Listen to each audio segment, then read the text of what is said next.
Wake that ass up. Early in the morning. The Breakfast Club. Morning, everybody. It's DJ NV, Jess Hilarious, Charlamagne the Guy. We are the Breakfast Club. We got a special guest in the building. Yes, indeed. We got the brother Ken Ivy, a.k.a. Pimpin Ken. Welcome, brother. Hey, what's up, Envy? How you feeling? Charlamagne, what's up, Miss Hilarious? How are you, sir? Man, I'm well, man. Who is Pimpin Ken for people who don't know? Well, you know, a lot of times when people say Pimpin Ken, they put a period, right? Mm-hmm. But they need to put a comma. I'm also an author. I wrote 2 books, Pimpology, 48 Laws of the Game, also The Art of Human Chess. I'm also the founder and chairman of the Hip Hop Fraternity. My CEO from New York, James C.B. Gray. Mm-hmm. You know, he's also part of it. I'm also a manager, Mykfresh. Know that song, Throw That Ass in a Circle? Yes. Oh, yeah. That's him right there. That's Wow. Mykfresh. Okay. So he's signed to me. Mm-hmm. I also have several businesses. You know, I have my own social media site. I have my own HHF magazine. We do our award show in Atlanta every year. All the celebrities come. So, you know, I'm a collage of everything. Mm-hmm. You know what I'm saying? But I started off as a young hustler in the streets of Chicago. I got caught up early, caught a case, attempted murder. It wasn't really attempted murder. It was just in the racial part of Chicago, Oak Park, and they just gave us the worst charge they gave. I was 14. Mm-hmm. So my mother moved me to Milwaukee, got to Milwaukee, caught another case. And then, you know, I just started my journey, you know, in the streets. And then eventually, you know, I was robbing banks and went to the feds and went to the state prison. I was like, man, you know, this ain't working. So when I got out, I ended up getting in another gang, the pimp gang. Mm-hmm. And I became legendary. I won Pimp of the Year, International Pimp of the Year. We did a movie called Pimps Up, Hoes Down. Mm-hmm. Oh, HBO, I remember that. We did American Pimp, Mm-hmm. you know, and I became this infamous pimp. You know, 50 now, you know, 50 when 50 did that song Problem Child, if you're a pimp like Ken, why the hoes don't treat you? All the rappers started rapping about me. Then when that movie came out, you know, Charlamagne and Envy, Hilarious, it's just, I had to make a change because now I'm exposed. You hot. It was like I snitched on myself, so to speak, you know what I'm saying? And so my daddy said, boy, you're a fool. You just told everybody your business. So while HBO was shooting their movie, I was shooting my movie too, Pimpology. So that's the movie that's on Instagram now at Pimpin Ken Podcast.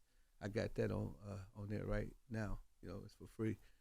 But I made millions of dollars off of it. It was all on BET commercials and stuff like that. Then I also got into daycare businesses. I got into retail stores, and I just started becoming a businessman. And next thing you know, I'm in Atlanta, and that's when Big Meech was kind of popping. And I'm down there, and Jermaine Dupri said, hey, man, I want to be on my album. So that album Instructions, that's me on there with Money, Hoes, and Power, me and Bun B. And then after that, Lil Jon called me. I did 2 albums with him. I did 2 songs with Too Short. I did a song with E40, down 5 songs with Pimp C. I did about 5 songs with Pastor Troy, Puffy. He had me do a song with Loom. So I did a song with Loom. I'm on that Loom album too. And that's crazy because I was just talking to Matt Hoffa. He was asking me about Puffy. I said, man, you know, I don't have the perspective that everybody have. You know, my relationship with Puffy was always business. You know, Puffy, you know, he called me, he said, say, man, what is your publishing company? I didn't even know what a publishing company was. I said, Ken Ivy Publishing. And, you know, Puffy, you know, he kind of gave me some game on the publishing. And that's how I'm able to receive residuals years later after, you know, getting that game from Puffy. You know, Puffy, you know, he invited me to his parties and shit. You know, I don't know if I can cuss, but you know, he invited me to his party. And, you know, I come there, you know, it was all player. You know, like, you know, me and Bishop Don Juan went to Justice here in New York. And I never seen that type of stuff. I was talking to G. Dep yesterday. Mm-hmm. And me and G. Dep, I said, man, I don't know nothing about that. I ain't, you know, I don't know what them people talking about. I said, that man, he's always been a gentleman. He's always been a player with me, you know, a street dude, you know. And, you know, that's just the relationship that I had with him. But, you know, that's one of the things I was saying about Loom. I was on his album. So, and then who else I did a song with, I did the 50 Cent joint, Sabrina Baby's Boy with Who Kid. That's me doing the narration and the talking on all that. I did the PIMP video. I did Cuckoo Cow video. You know, then You did a lot. You did a lot. yeah. But the especially biggest in hip-hop. thing I did was just recently. young man by the name of King Moore. Y'all can look him up. He just, in 1 month, he did 2.5 million views. I just sent him to the White House and representing my organization with Sister Castleberry Hernandez and Tony Mercedes, representing the youth department of the hip hop fraternity, but it was spearheaded by our brother James C.B. Gray. You know, so we have a relationship with the White House, you know, with the anti-gun violence. Ice-T is also a member of my organization. He's my national advisor, so he did a Stop the Violence campaign for the White House, you know, and we sent that up to there. And, you know, so he was supposed to come, but he was overseas. So, you know, that's some of the things that we're doing. You know, we're working with the White House. We're working with Sister Aisha Shakur. What's her name, James? I also say cool, and, you know, with the, what's it called again? Anti-gun violence. Yeah, but it's called Street Corner Resources, right? So with the Street Corner Resources, and you know, so that's just what I'm about, man. You know, I made the transition, you know, more on a corporate thing. You know, my son, you ever watch that thing, All American? That's my son. What's it called? Yep, All American. Number 14, the light-skinned son, Ken Ivey. That's my real son. Oh, wow. Yeah, he's on there. He's also in a movie called Play the Flute. He's the only black dude in the movie, and he owned about you go to his what they call it, IMDb. Yeah, he's on about 10 or 15 movies. So, you know, my other son, Supreme, at one, the great Supreme, you know, he's also doing well. He's into the music industry. So, you know, even though I was in the game, you know, I raised my children different. All my kids went to college, right? You know, because I didn't want them to go through what I went through, you know, because, you know, I've been shot 5 times, you know, did many years in the penitentiary, you know, just was in the game, out here bad, you know, so that wasn't the lifestyle for my children. I was able to, you know, make that transition. So now one of them ever seen me as Pimpin' Ken. Did your lifestyle, you know, ever make women leery of you? Because, you know, you introduced us to your wife. Well, she was like, hell no, I don't want to get married to you. You a pimp. Well, you know, it ain't even like that. You know what I'm saying? You know, I'm my mama's boy. I'm Juanita's boy. You know, that's my mother, right? So she know me as, you know, Ken, the son. She slapped me upside of my head now. I'm 60, she still slapped me upside of my head. So, you know, that's how she look at me, you know. But, you know, a lot of people, they got a misinterpretation of pimping, right? In order to be a pimp, you got to have a hoe. Unless you're a hoe, it don't apply to you. If you ain't in the game, it don't make no difference, you know, what you doing. You know, so when you dealing with people, you know what I'm saying, you know, like most people, if you notice Charlamagne and DJ Envy, you know, a lot of people got a lot of good things to say about Pimpin' Ken because I'm an honorable dude. You know, pimping ain't who I am, it's what I did, you know. So that don't define me, you know. So I'm a whole different person now. So, you know what I'm saying? When like I said, I sent all my children to college, you know what I mean? I deal with people on a whole different level now. Well, let's go back. I'm sorry, go ahead, Jess. All right, so when you were a pimp, what's the most hoes you had at one time? 16. I love it. Okay. What you mean you love it? I'm just saying, like, because I never talked to, like, a real pimp before. Oh, okay, like, I got you. Not who he is now, but who he was. Yeah. You know, what he did. 16? Wow. I was gonna ask, how did you get your start? Like, you know, Who was your first how was you hoe? introduced to? What are you trying to say? No, how was you introduced to pimping? Like, how was you introduced to it? Like, you know, like when you're introduced to the drug game, somebody introduces you to your first whatever it is. If you're introduced to this, like, so who introduced you to pimping and said, I can make some money off of this? Okay, so Envy, we was robbing banks and robbing jewelry stores. A partner of mine named John Divine, JD, right? So when I get out of the boys' school, I go to his house. He got 3 chicks, right? I said, man, let me have one of them. He said, which one you want? I want the one that's light, bright, damn near white with the pussy candy stripe. You know what I'm saying? So he said, cool. He said, it's yours. And then that's how I ended the game. Her name was Dirty Red. I talk about it in my book. So that's how I became, you know, Peace. So a brother named Star Child, you know what I'm saying? He may rest in peace. He died from COVID just 2 years ago. That brother was like, hey, man, Ken, you know, you got to be like this. You got to, you know, try to take another man's bra. You got to, you know, give a woman instruction, ask her where she come from, who is her mama, who her daddy, find everything about the bra. So he was giving me the game, and I ended up taking one of his bras. So when I took his bra, like I said, a lot of jewelry from robbing jewelry stores, I gave him a chain. So he kept my chain. He was very unpimp-like because he couldn't accept the servant. You know, because I served in the news, blew a fuse, and put his girl up under some new rules. You know what I'm saying? But he wasn't even having that. You know, so, you know, that's how I get into that game. Then I went back to prison. So when I went back to prison, you got to remember, I'm thinking like, man, I'm making some dumb moves. I mean, here I am. I got women giving me money, and I'm still hustling. So when I got there, I met a guy by the name of Pimpin Pope. He said, Ken, you know, to be in this game, you got to have a triple bypass. You got to have all the sympathy removed out your heart. You know, he said, you know, you can't be sympathetic. And then I said, well, what you doing in here with me, homie? He said, oh, man, you know, this dude, you know, he got one of my girls, and the girl, you know, she was so dedicated. You know, she'll light a cigarette before he even put it in his mouth. She'll feed his stomach when he ground. He said, that's what we do. We give instructions. You know what I'm saying? That's what it's all about. He said, the game is a game of soul. So I'm listening to the dude, and I'm getting the game from him. And, you know what I'm saying? It clicked to me. I was doing it all wrong. You know what I'm saying? I said, man, you know, I can't fall in love. I can't. Ain't no love in this game. Love is So like you was falling in love with all the girls you had. I can't fall in love with nobody. I didn't even fall in love. He just showed me the game. It clicked in my head, and that's when I became notorious. You know, with the game. Then you got to remember, you know, Charlamagne talk about mental health. I believe I was going through some mental things because I was molested by my babysitter, a young lady, when I was 3 years old. And then when I was in prison, my mama left me for dead. She never came to see me, but she used to come see my brother all the time. So, you know what I'm saying? That gave me a disdain for women. So, you know what I mean? When I dealt with women, you know, and this man already telling me I got to have a triple bypass, he said you can't have no sympathy. It was easy for me to get in that game. So when I got in that game, you know, I was mashing with no passion. I was mashing for my ration with no passion, you know, so I ain't had no feelings. People say, ask me how you feel. I said, I feel with my hands. So that was the mentality that I had. So that caused me to be desensitized. It wasn't until I had my first child, which is Kiki, my daughter.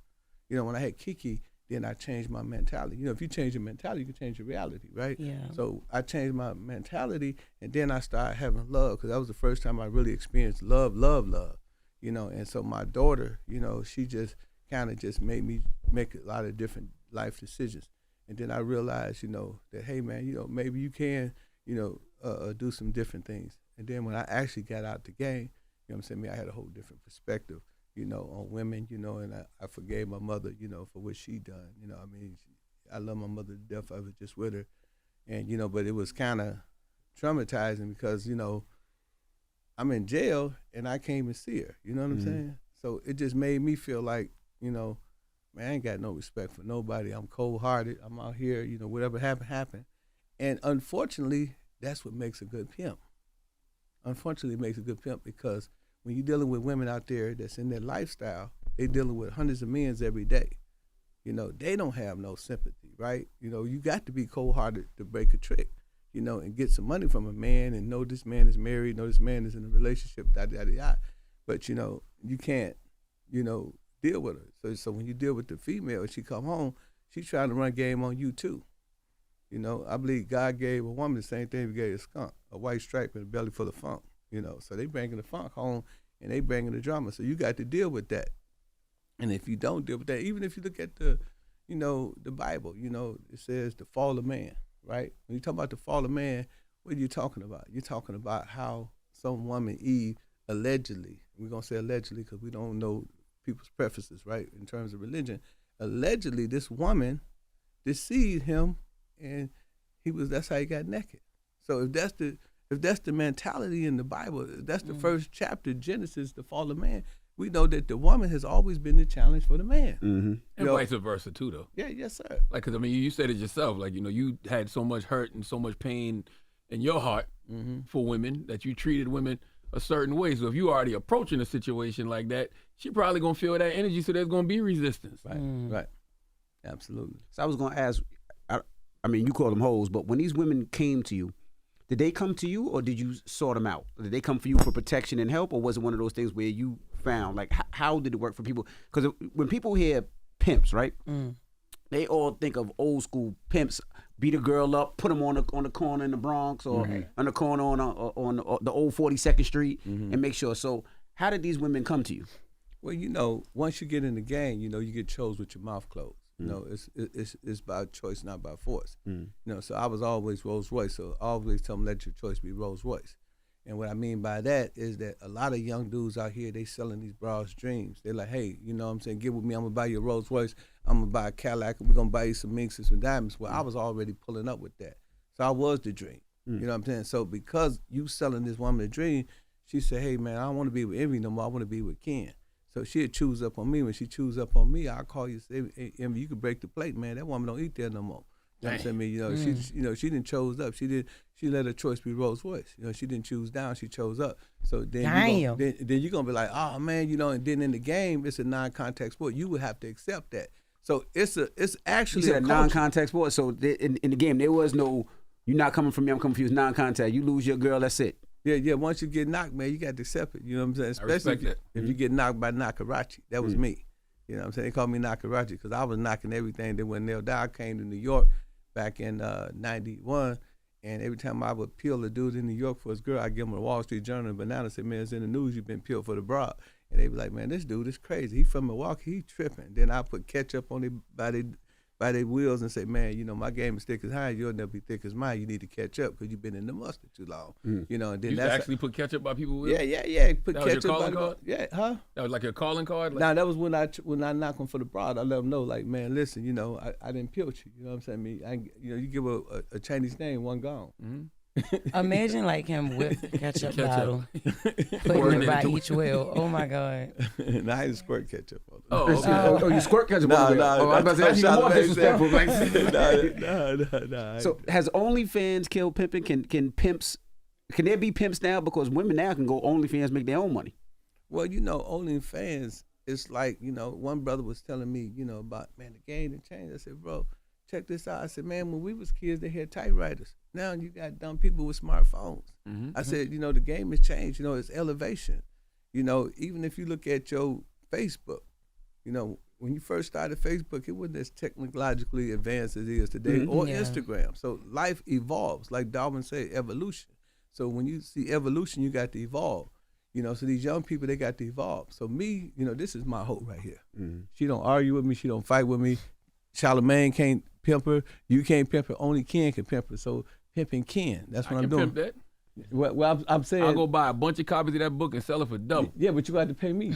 No. You buy a book, you pay him. Then you won't become but a I'm hoe. gonna sell it for double. Yeah, but what I'm saying, Charlamagne, is that I don't have no headaches with this. No, I'm with you. You know what I'm saying? I don't have no headaches with the hip hop fraternity. You know what I'm saying? Me building young people, teaching them about cryptology, ASCAP, BMI, teaching them about, TuneCore, intellectual property, how to get a lawyer and stuff like that, and bringing in investors, like we trying to get investors now. Right now we bringing in investors because we're a C Corp, so we trying to, I get that from your man too, John Hope Bryan.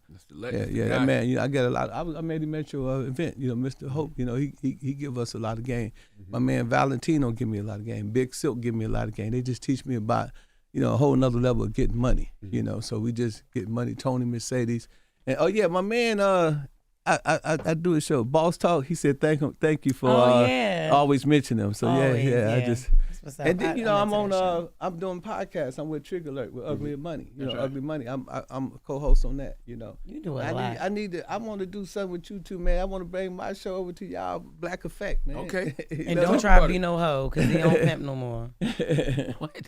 What's the hip hop fraternity? Break that down for us. James, can you give me? Come on in, James. Pull up a microphone for James. Thank you guys for allowing me to speak. Yes, sir. My name is James C.B. Gray. I am the CEO of the Hip Hop Fraternity. Thanks to Ken Ivey, he appointed me. He brought me in. Me and Ken did a bunch of business deals years ago, which evolved into now us working together with Hip Hop Fraternity. The Hip Hop Fraternity, first and foremost, is a think tank. All right. 90% of major companies, organizations that are of European establishment have a think tank. White. Yeah. And 95% of organizations that are of black lineage don't. And when I was younger, we used to do surveys all the time. And I used to answer a bunch of questions. And I used to think I was getting over making $50 to $100 for answering a couple of questions. And later on, I found out that the information that I was giving these organizations was making them way more money by fine-tuning their product and service, than I was really doing it in anything. So that's when I realized the power of a think tank. So one of the things we encourage hip-hop fraternity members to do is think, okay? And that leads to the new Emancipation Proclamation, which is the freeing of the mind, not just the bounding of the physical realm. You know what I'm saying? So a lot of us are stuck, in the physical. So the mental chains have to be broke before you can even, get beyond that. So we have a whole curriculum in the hip hop fraternity where we're teaching hip hop artists about publishing, royalties, contracts, entertainment law, distribution, everything under the sun. If you look at it, for the last 50 years, we just celebrated hip hop, and now we're looking back and saying, wow, we not only celebrated victory, but we also are victims of being ripped off for so long in this industry. We have hip hop artists who can no longer perform, have massive heart attacks and strokes, don't have any pension plan, don't have any insurance or anything like that. So this is one of the things that we're proposing with hip hop fraternity on a congressional level. We spoke to a couple of congressmen already, which led us to now putting together a political action committee under the hip hop fraternity, which is going to not only galvanize resources, but also centralize the hip hop vote. Okay, you look at the LGBT, the Hispanic, the Black, all demographics of the voting blocks would be centralized. Okay, hip hop vote, I think, is the number one voting block in the world. I mean, especially in the United States of America, where it really counts. But nobody's actually ever centralized that vote. You got certain hip hop artists that would take it over here, use it to their benefit. Politicians that would use hip hop artists in order to galvanize votes here and there, but nobody that actually brought it under one umbrella. And hip hop fraternity has a solid infrastructure to not only be able to do that, but to roll out a whole nother agenda that's gonna, empower, our brothers and sisters. We have 37 chapters throughout the United States. 3 years, we've amassed that amount of followers, over 10,000. Two in Africa, one in Puerto Rico, one in Haiti, and we just launched the chapter in London. So we're actually one of the fastest growing hip hop organizations because of the platform that we have. One of the things we have in each one of our chapters is access to major DJs, distribution, promoters. We have weekly meetings. We got the magazine, Hip Hop Fraternity clothing line, Hip Hop Fraternity blog, the podcast. We have so much. If you go onto the website, www.hhfmedia.com, you'll see the whole layout. And when you sign up and become a member, you have access to our curriculum, which teaches about the fundamentals, the mechanics, and the business. Is signing up free? Yes. Free, everything free. Everything's free. Let me interject. Sorry. So when I first started envying Charlamagne and Miss Jess, I did it in Atlanta. So I came through and I wanted to be a disruptor. So I disrupted the entire music industry in Atlanta. So we did. I fed the kids for free. I let them perform for free. I let them get in free. It's been going on for 4 years straight, all paid for out of my pocket, because, I have a son that's in the music industry, and he was doing a lot of music, and, it was costing him a lot of money, and I was paying for it, or he would pay for it, however, it went. But I wanted to give the opportunity and create an Apollo-like situation, an American Idol situation, so the artists can come in and perform for free, and if they talented, like Mykfresh, we just signed him. He got 20 billion streams. He got more than Lil Baby. Baby got 10 billion. I read it on your plaque out there in the room. Mm-hmm. So he's got double the action that Lil Baby got. So bringing him into the hip hop fraternity and explaining to him the business side of it, because it is a business called the music business. Mm-hmm. I was in a meeting with Dr. Umar Johnson in California. He was, attending one of our HHF events, and we were talking, and Dr. Umar said, hip hop is the second largest export of, American exports. Hip hop created more billionaires than any other black sector in the history of this country. You talk about Jay-Z, Puffy, Kanye, yada, yada, yada. These are being an untold amount of millionaires. It created the Breakfast Club, it created, Drink Champs, Boss Talk, Trigger Alert, all these different platforms, no Jumper, all this stuff is coming, Vlad is coming from hip hop, influences, right? So that's why it's so important. People will go to the mosque and join Minister Farrakhan. They will go to Potter House and join T.D. Jakes. But more people is acclimated and more probable of going to hip hop than they were to going to the mosque or going to the church, right? So we wanted to be that outlet. So when I was looking up the word hip hop fraternity, it was available. It shocked me. I'm like, what? You know, but then when you look at East Coast versus West Coast, Bad Boy versus Death Row, and you know, Cash Money versus No Limit, you see the divisiveness in hip hop. So they would never anticipate us coming together from that perspective. That's why those names were available, because, you know, anybody that's smart and calculating, they're not going to let, you know, no domains be or no trademarks be available. So we was able to trademark that. And then I was able to get to Atlanta and sell everybody in Atlanta on the ideal that, hey, look here, we tried everything but unity. You know what I'm saying? You know, we tried everything but unity. And then the brothers and sisters just started coming, and then it started off with maybe 5 or 6 people. Now we have 10,000 people around the country. And I have nothing but PhDs. He's a former vice president for Al Sharpton.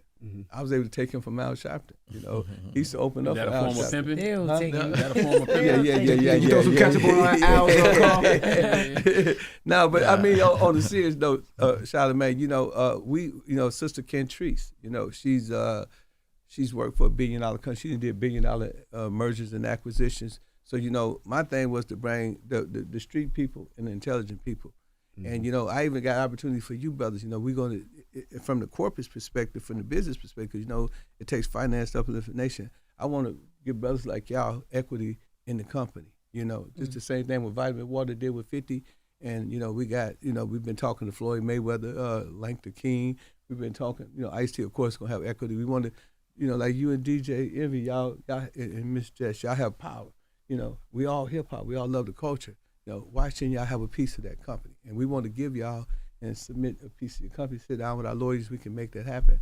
You know, and all the other young brothers and sisters out there that's doing well for themselves, that have some influence, we want to bring them in too. And then we can go and we get attack the venture capital. You know, then we can do an IPO eventually. You know, and then everyone can eat, and we have our culture back. You know, and that's what I want. I want everybody to understand is our culture, our call. That jacket I give you, let me see that right quick. Hip hop fraternity jacket, varsity jacket. But it says something on it that's very important. I don't know if the people can see that. The culture, our call. Our culture, our call. Yep. So when we think about it, right, now this here is going to be very profound what I'm about to say, and it's not a racial statement. But when you think about our Jewish brothers, right, you know, they, you know, can claim fame of jewelry. You know, our Mexican brothers can claim fame of taco and Mexican food. You know, our Greek brothers can claim Greek town. You know, our Chinese brothers can claim egg rolls and Chinese rice. But we can claim hip hop. That's our culture. We created that. And we got to understand the importance of us taking control of this. There's no reason why Universal, Sony, and all these other major record labels should be giving our children 15% royalty and taking and charging them 50% production deal, meaning every time they shoot a video, they got to pay, if the video $1 million, they got to pay $500,000. How many records do you sell, as Tony Mercedes like to say, at 15% royalty to get $500,000? You know, me being in the publishing game, I was telling Boosie when we was doing the book deal, I said, Boosie, you know, you look at the publishing company, you know this one for to say, Charlamagne, because you do books, and you too, DJ Envy. I said, you know, when you look at the publishing game, it's like Caesar's Palace. You look at the record business, it's like Chase Manhattan, but they only charge you 100%. If you and I don't recoup this book, it's good. It's all good. It's all good. So this is what I'm teaching them, you know, and like I said, you know, Boosie wanted to get a major advance. I said, Boosie, if we take the less advance, we take the better, because, you know, that way, you know what I'm saying, you can, you know, make your money on the back end. You know what I'm saying, man? And these are just the type of things that I, you know, like my man Steve Love, you know, Forte International, Pixie Paulo, you know, on the back end, I'm helping them with all those deals, you know, the Boosie Juice and all that stuff. You know, when Boosie came to KOD, I'm the one talking to my man Arcanelli at KOD. I'm doing the deal. I got Arcanelli to buy $20,000 worth of liquor. I do a lot of backhand stuff. I want to teach these brothers business because unfortunately, I'm educated on a lot of levels. You know, I got a lot of business sense, you know, and like you said, being a former pimp, I could teach these brothers how not to get beat pimped by the industry. So that's what we're doing with the hip hop fraternity, just waking brothers up, throwing an alarm clock in the graveyard, you know, because what you go through, you grow through, you know. And if they can change their mentality, they can change their reality. So we just want them to, get rid of that I can't and get that I can mentality. What would you say to young people who, see what you're doing now and want to get into that? Would you tell, but they said, hey, maybe I got to start pimping first. Would you encourage people to get into the pimp game? Well, no, I denounce on Breakfast Club, I denounce pimps up, hoes down, and American Pimp. And the reason why is because what really happened, let me explain that. If you think about Scarface, right? Mm-hmm. During the Scarface era, everybody had Scarface pictures up, right? We all had the Scarface, was love of Scarface. Mm-hmm. That was in 85, right? Mm-hmm. Also in 85, you had Colors, right? That's right. Yeah. Right after that, you start seeing gangs everywhere. Mm-hmm. You start seeing everybody wanting to be Scarface. You start seeing drugs in all parts of the community.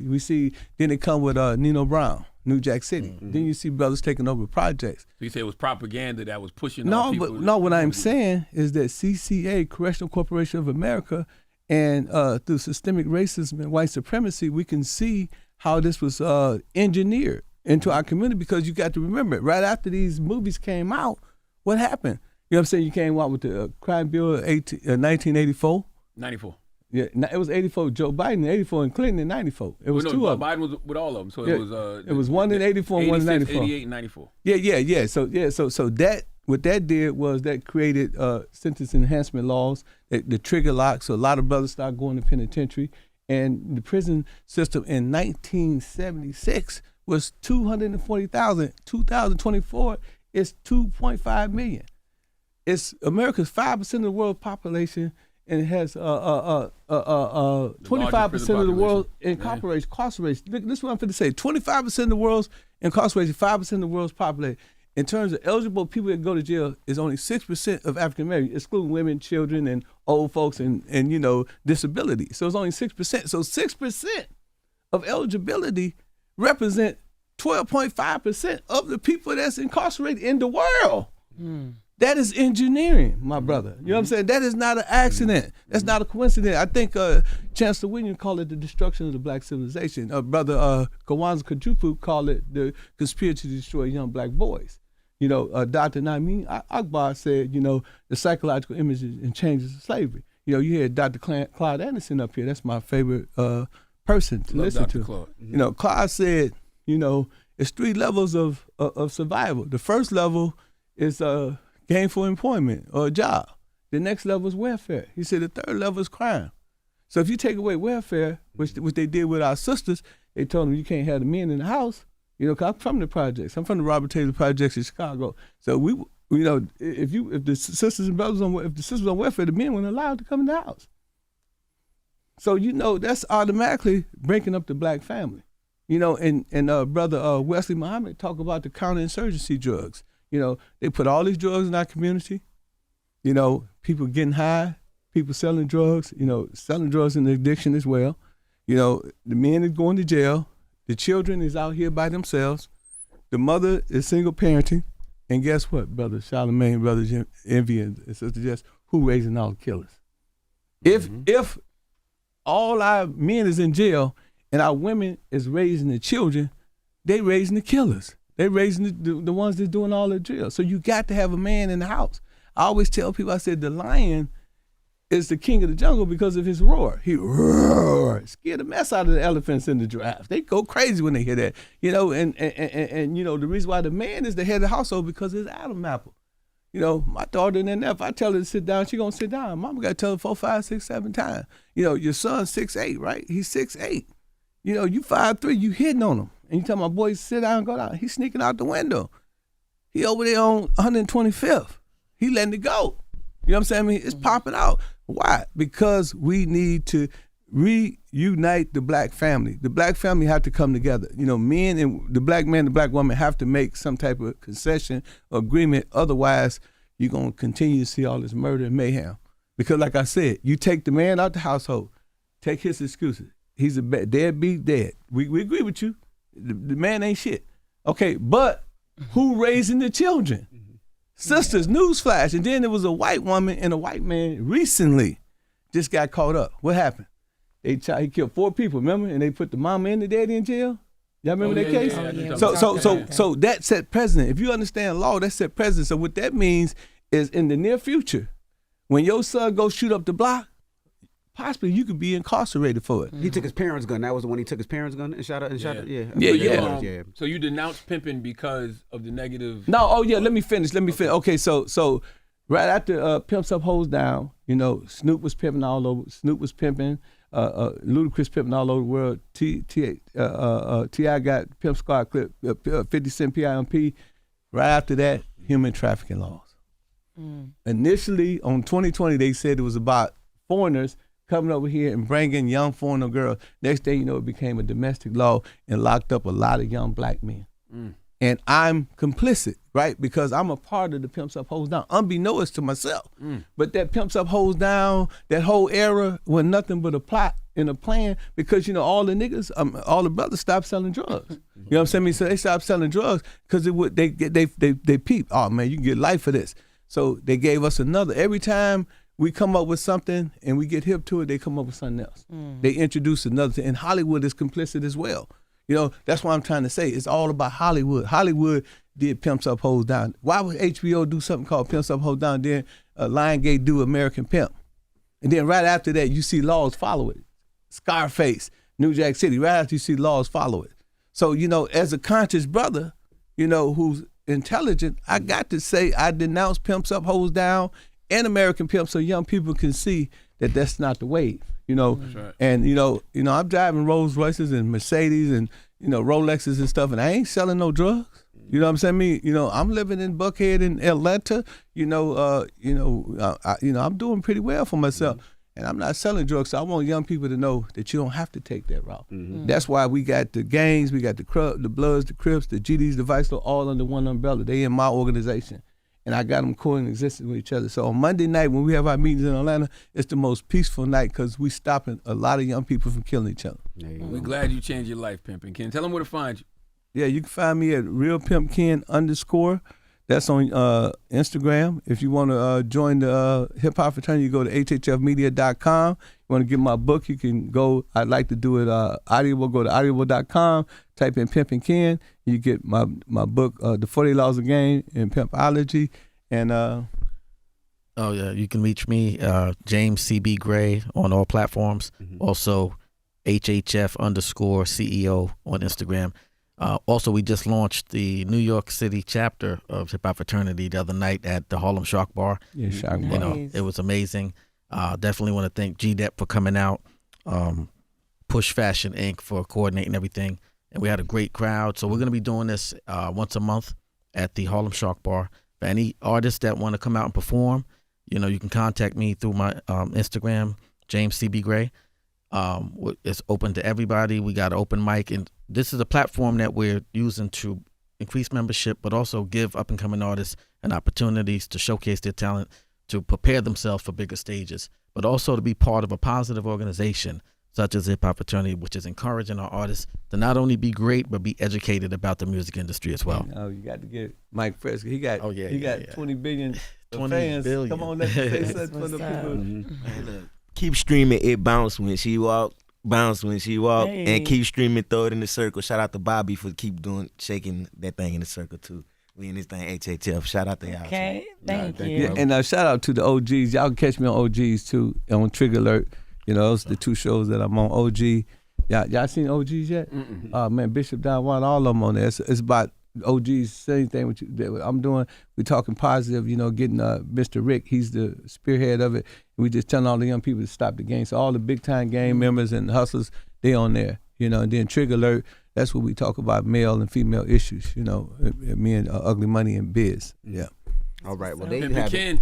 We appreciate you for joining us, fellas. Thank you. And it's The Breakfast Club. Good morning. Wake that ass up.